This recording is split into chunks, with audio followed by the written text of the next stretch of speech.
É a principal lição que podemos tirar destas eleições? Que um Presidente da República recandidato é invencível, que os primeiros ministros também.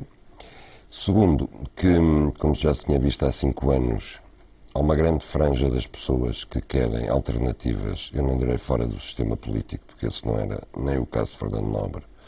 Fernando Nobre está fora desta geração, desta classe política, mas não era um candidato antissistema, como era o José Manuel Coelho. Mas já sabia desde há 5 anos com o Manuel Alegre. Há um grande espaço para que alguém que venha da sociedade civil, ou pelo menos que não venha da vida partidária, política ativa, possa fazer o seu caminho e eventualmente perturbar e poder levar o recandidato presidencial da segunda volta. Não chegou nestas eleições, eram poucos os meios que Fernando Nobre dispunha comparado com o que Manuel Alegre dispôs há 5 anos, e não chegou para isso, chegou sim para prejudicar mais a campanha de Manuel Alegre a quem foi buscar votos, inclusive do Partido Comunista Português. E a abstenção? A maior de sempre? Sim, a maior de sempre, reflete, a meu ver, variedíssimas coisas. Uma é o facto desta campanha ter caído na pior altura. Era a última coisa que preocupava os portugueses neste momento, era a escolha ou a recondução do atual Presidente da República. Há coisas muito mais importantes com que temos que nos ocupar. Em segundo lugar, e como já aqui disse também na SIC, eu acho que foi talvez a mais triste campanha eleitoral que eu assisti. Não, mas triste no tom? Não, nada da campanha suja, porque eu não vi campanha suja nenhuma. Eu vi os candidatos serem questionados com questões que em qualquer democracia se colocam e têm que ser respondidas. Portanto, eu não dou para o peditório da campanha suja.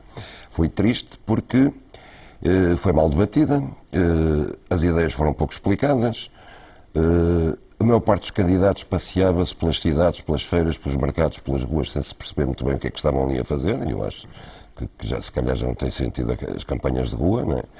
E não vi que houvesse, de facto, as propostas que o país precisava de ouvir de um candidato presidencial, sabendo nós que ele não vai governar, mas que pode ter alguma influência política. Se não tivesse, não vale a pena elegê-lo por sufrágio universal. Se é para ser uma figura decorativa que só tem um estado de humor, que é demitir ou não demitir o governo e não tem mais poder nenhum para isso, não vale a pena ir elegê-lo indiretamente, um colégio eleitoral, etc., como acontece em Itália e noutros países. E eu acho que nenhum deles, de facto, tocou nos problemas que interessavam. Por exemplo, eu não vi ninguém dizer como é que o país vai pagar a sua dívida. O que é que nós temos que fazer para pagar a dívida? Uns fingiram que mesmo não sendo matéria, mesmo no âmbito dos poderes agora, do Presidente da República, achas que deveria ter sido falado esse tema na campanha? Vamos partir de princípio que as coisas são normais e que Portugal tem que pagar a sua dívida, como acontece com os devedores normais. Vamos partir de princípio que este ou qualquer outro governo vai ter que pedir sacrifícios para tal. Qual é a posição do Presidente da República face a esses sacrifícios pedidos? Vai apoiar o governo? Não vai apoiar o governo? Vai cavalgar o descontentamento popular das pessoas que têm sacrifícios? Ou vai tentar explicar às pessoas, olha, desculpem, não há outro caminho? Cavaco Silva não fez nem sequer no discurso de vitória. Não, o discurso de vitória foi um discurso a olhar para trás e não para a frente, apesar de tudo. Eu, sem querer repetir aquilo que disse ontem, eu acho que foi um discurso incompreensível. Para quem diz que Portugal está primeiro, ele falou quase só sobre si próprio. Sobre os seus estados de alma, os seus ressentimentos, as contas que tinha para ajustar com os outros candidatos, etc. Para quem diz que vai ser presidente de todos os portugueses, ele efetivamente divide os portugueses quase ao meio. Os que votaram em mim são os bons. Os que votaram nos candidatos infamantes, injuriosos, que fizeram campanha suja, são os outros, não é?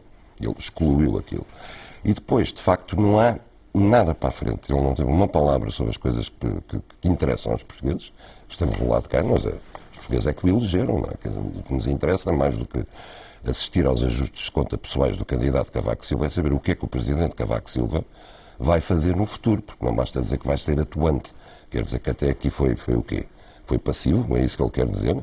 Qual é a diferença entre o atuante e o que ele foi até agora? Qual é a diferença concreta? Não é? Não teve uma palavra de esperança e não teve, a meu ver, uma palavra de unidade, que é aquilo que nós precisamos nesta altura. Eu acho que foi, como já havia sido.